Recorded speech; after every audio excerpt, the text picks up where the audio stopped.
Saludos y bienvenidos. Comenzamos este informativo de la Diócesis de Granada en el que vamos a contarles algunas de las noticias que suceden en nuestra ciudad y en el mundo. Un día especial de invocación a todos los santos y de oración por los fieles difuntos. Y como siempre comenzamos en Granada, donde se han celebrado las Jornadas Nacionales de Turismo que organiza la Conferencia Episcopal Española desde su Comisión de Pastoral Social y Promoción Humana. Unas jornadas inauguradas por nuestro arzobispo que invitó a los participantes a sentirse como en casa, y también con el obispo responsable de esta pastoral, don Ciriaco Benavente, que habló de recuperar la mirada para contemplar la belleza de nuestros monumentos que nos invita a la trascendencia.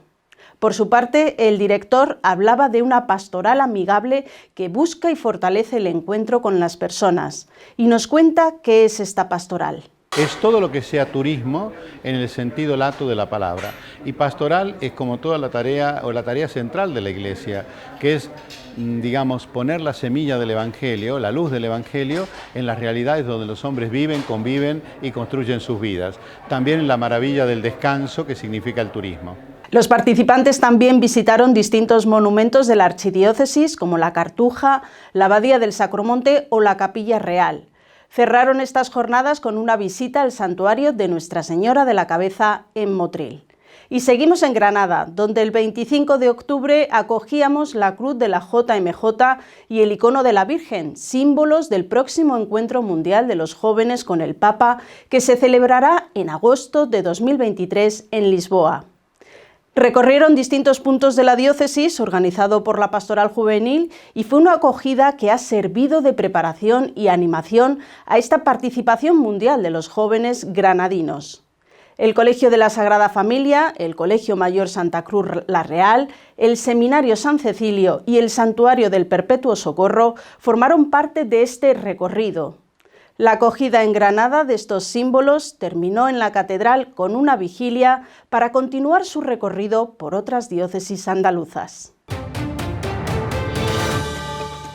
En nuestro espacio de Santa Sede ponemos la mirada en la 56 Jornada Mundial de las Comunicaciones Sociales que se celebrará el próximo mes de mayo. El Vaticano ya ha dado a conocer el tema de estas jornadas dirigidas a periodistas y comunicadores. Es un tema con una invitación a aprender de nuevo a escuchar, buscando la verdad que comienza por esa escucha. Y es que esta escucha es fundamental después de las heridas que ha causado en las personas la pandemia. Esta invitación a escuchar a las personas va dirigida también a la comunidad eclesial en su conjunto, una escucha también necesaria en el camino sinodal que acaba de iniciarse en la Iglesia. Y en el plano internacional hablamos de Estados Unidos, que sigue repatriando decenas de miles de migrantes que llegan a la frontera de México. La situación se volvió crítica hace un mes cuando las autoridades estadounidenses repatriaron a miles de personas asentadas en un campo improvisado bajo el puente de Río Grande. La Iglesia mexicana recordó que todas estas personas que esperan asilo de Estados Unidos merecen un trato digno. El obispo de Veracruz, don Carlos Briceño, pidió solidaridad y respeto por todos esos migrantes en tránsito por el país mexicano. Ante esta situación, muchas organizaciones eclesiales llevan a cabo múltiples iniciativas de ayuda. Entre ellos destacan las decenas de centros de acogida y misiones que la Iglesia lleva a cabo en la frontera de Estados Unidos y México. Y no dejamos de hablar de México y la situación migratoria hacia Estados Unidos.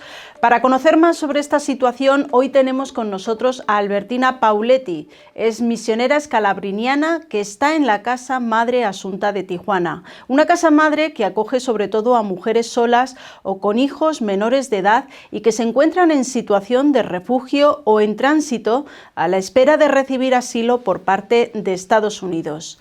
Y le damos la bienvenida. Saludos, Albertina, ¿cómo está? Saludos, bien, gracias a Dios, con muchas ocupaciones y muchas preocupaciones a la vez, justamente por el tema que estamos viviendo en Tijuana y en todo el país. Me da mucho gusto hablar con ustedes, saludo a todos y vamos. Pues precisamente queríamos conocer cuál es esa situación migratoria ahora mismo que hay en esa parte de la frontera. Bueno, Tijuana es una de las fronteras más más usadas por el tema migratorio. Es una frontera grandísima de México hacia Estados Unidos. Y el tema migratorio siempre existió en esa región, tanto que Tijuana nace con las migraciones. Entonces es un punto siempre de convergencia a muchas solicitudes para el cruce a Estados Unidos. En este cruce podemos ver los que cruzan de forma, bueno, con el tiempo de la pandemia, desde el año pasado, marzo del año pasado, las fronteras están cerradas y solo podemos decir, estamos en vista de que abren las fronteras el día 8 de noviembre. Y ese abrir fronteras del 8 de noviembre, que ya está divulgado, es un llamativo para que más gente corra a estos lugares. A principios de año, cuando asumió Biden la presidencia de Estados Unidos, mucha gente pensó que iba a abrir de par en par las fronteras, pero no lo ha logrado. Mucha gente vino con esa esperanza, pero no se dio. Mucha gente que ya estaba con el proceso de solicitud de asilo, que antes de la pandemia había iniciado y tenía el programa de esperar en México, sí aceptaba la solicitud de asilo, pero tenía que esperar en México el resultado de esa solicitud. La gente iba a las cortes y nada más, pero esperaba en México. Fue suspendida esa modalidad y entonces Biden empezó a pasar toda la gente que había iniciado el proceso. Fueron, cruzaron y respondían, esperaban la resolución de su proceso ya en Estados Unidos. Llegó un momento que se terminó eso también, cerraron la frontera completamente, pero la gente corrió a esta región. Todo el norte del país está con mucha migración esperando el cruce de la frontera. En este momento estamos totalmente cerrados con el pedido, con la solicitud de asilo. Entonces mucha gente queda estancada en Tijuana, en todo el norte del país. Pero por otro lado, la gente mantiene la esperanza de cruzar, el deseo de llegar es lo único que importa. Entonces ahí se aprovechan los buscones, no sé cómo le dicen en España, pero la gente que se engancha y pagan de 7 a 8 mil dólares por persona para cruzarla. Está en el tráfico de personas, está el paso clandestino, entonces logran cruzar, pero luego son captados por migración en Estados Unidos y los devuelve a México, bajo el título de 42, que es el decreto de la deportación. Entonces, hay mucha gente estancada en el norte y principalmente en Tijuana, justamente por el tipo de frontera que tenemos. Vienen saliendo las caravanas del sur hacia el norte, porque ahora con el anuncio que va a abrir la frontera para el turismo, para la frontera normal, todo el mundo está pensando que sí está por la posibilidad de cruzar. ¿Y la mujer es más vulnerable en el tránsito migratorio? Esta institución surge a raíz de los primeros movimientos migratorios de mujeres en Tijuana, deportación de mujeres. No había un albergue específico para mujeres, entonces la congregación hace este albergue justamente para acudir a las mujeres solas o mujeres con niños, con sus hijos. En este momento tenemos una población de 64 personas en el albergue, la gran mayoría mexicanas. Vea la contradicción. Mucha gente, muchas mujeres vienen huyendo de la violencia doméstica, pero no solo violencia doméstica, sino que esa violencia está vinculada al crimen organizado. Muchas de sus parejas pertenecen al crimen organizado y por eso ellas sufren las consecuencias de tener que vivir como manda el jefe, ya no el compañero. Entonces, violentadas, niños maltratados, todo llega a Tijuana con una carga muy pesada, muy difícil. Y tenemos en este momento, la institución ya tiene 27 años de funcionamiento. Y la mayoría, es muy difícil que venga una mujer sola, sino la gran mayoría viene con niños de 0, 8, 10, 11. Algunos llegan hasta 13, 14, 15, algunas adolescentes, pero la gran mayoría son niños, pequeños, mujeres embarazadas, que eso también es un factor que ayuda, porque si tú vienes y cruzas con niños, con los hijos, es más fácil. Entonces, de un cierto modo, también los niños, los hijos son usados para facilitar el cruce. Y viene de situaciones muy, muy difíciles. Albertina, ¿qué ayuda concreta les prestan a ellas y a sus hijos, por supuesto? Nosotros tenemos una casa de acogida, que lo podemos llamar un albergue. Tenemos una capacidad de 48 camas, pero a la vez se transforman, podemos llegar hasta tener 70, 75 personas, porque como vienen con niños muy pequeños, los niños duermen en la cama de la mamá. Entonces se puede multiplicar, digamos, la población, ¿no? Entonces aquí las recibimos, inicialmente están en la casa 15 días como seguro, después el equipo interdisciplinario le da seguimiento a cada caso para ver qué se puede hacer con ellas. Ayudarlas a hacer un proyecto, se cruza es una cosa, si no cruza es otra, tendrá que buscar una renta, tendrá que buscar un trabajo, ver qué va a hacer con los niños para ponerlos en la escuela.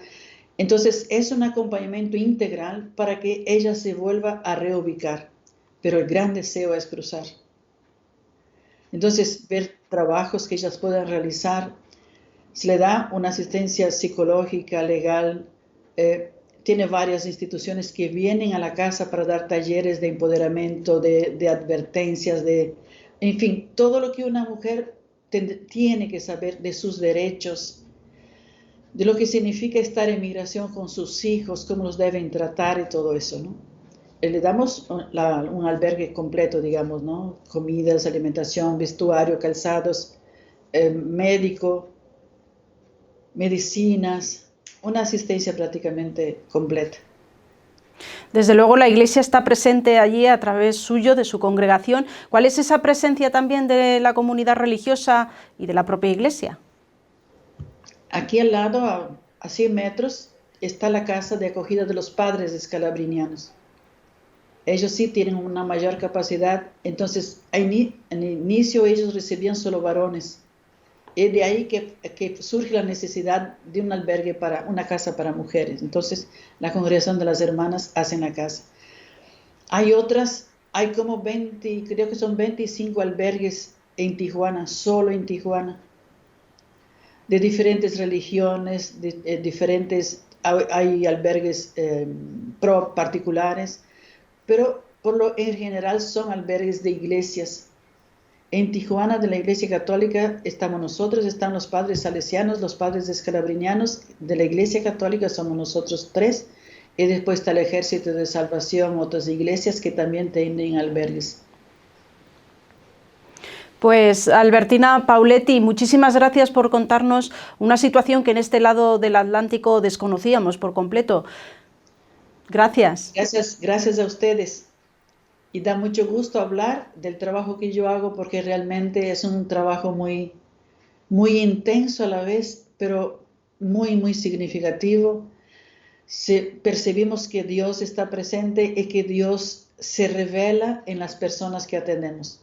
Se ve concretamente lo que es, fui migrante y tú me acogiste. Y también se trata de desarrollar con las mujeres ese aspecto, ¿no? Ellos son la imagen de Dios, hecha carne, presente actualmente. Pues nosotros terminamos este informativo hasta dentro de 15 días en una nueva edición el 15 de noviembre. Hasta entonces, muchas gracias a todos.